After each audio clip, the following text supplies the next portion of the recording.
Hello guys, I'm back with a new blog. আর আজকের ব্লগটা ছিল একটু স্পেশাল, কারণ এটা ছিল সরস্বতী পুজো। তাই বেশি দেরি না করে আমি দাঁতটা তাড়াতাড়ি মেজে নিলাম। তারপর আমি যখন ব্যালকনিতে মুখ মুছতে গেলাম, ভিউটা খুবই সুন্দর ছিল, কিন্তু তার সঙ্গে খুব ঠান্ডাও ছিল।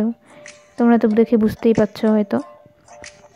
তারপর আমি তাদেরকে চান করে নিলাম, কারণ কি আমার স্নান করতে অনেকটাই সময় লাগে।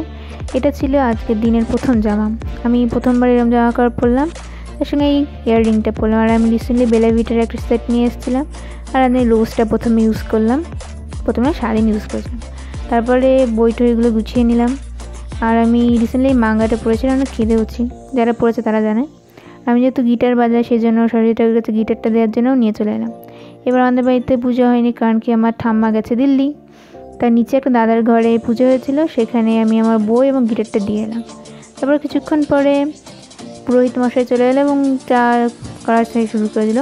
তারপর আমি খেয়ে দিয়ে আমার সেকেন্ড আউটফিট শাড়িটা পরে নিলাম, এবং আমি এবং মা বাবা আমার স্কুলে সরস্বতী পুজো যাওয়ার জন্য রেডি হয়ে গেলাম। এই যে দেখতে পাচ্ছি, এটা আমার স্কুল, এবং আমাদের এন্ট্রান্সটা খুব সুন্দর করে সাজানো হয়েছিল।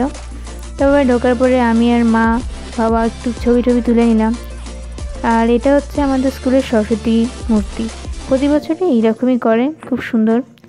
একটা আলপনাও ছিল সামনে, যেটাতে একটু হাঁড়ি দিয়ে কিছু ডিজাইন ছিল, এবং হাঁড়িগুলো লোকে দেখি লাথি মেরে দিচ্ছিল। তারপরে দেখলাম মাঠে গেলাম, মাঠে প্রচণ্ড ভিড়, কাপলসদের, এমনি নর্মাল স্টুডেন্টসদেরও। আমার বন্ধুদেরকে নিয়ে একটু ছবি তুলে নিলাম। সবাইকে ভ্লগে নেওয়া সম্ভব হয়নি, তাই আমরা শুধু একটু ছবিই তুললাম। শুধু আমি বন্ধুদের সঙ্গে ছবি তুলিনি, মাও তুলেছে কোনো এক পুরনো বন্ধুর সাথে। তারপর আমি চলে গেলাম ভারত পেট্রোলিয়াম ধাবায়।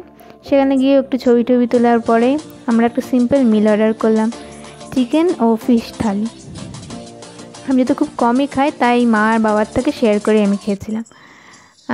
তারপরে একটু ভালো ডাইজেশনের জন্য একটু স্প্রাইট নিয়ে নিলাম। That's all for today.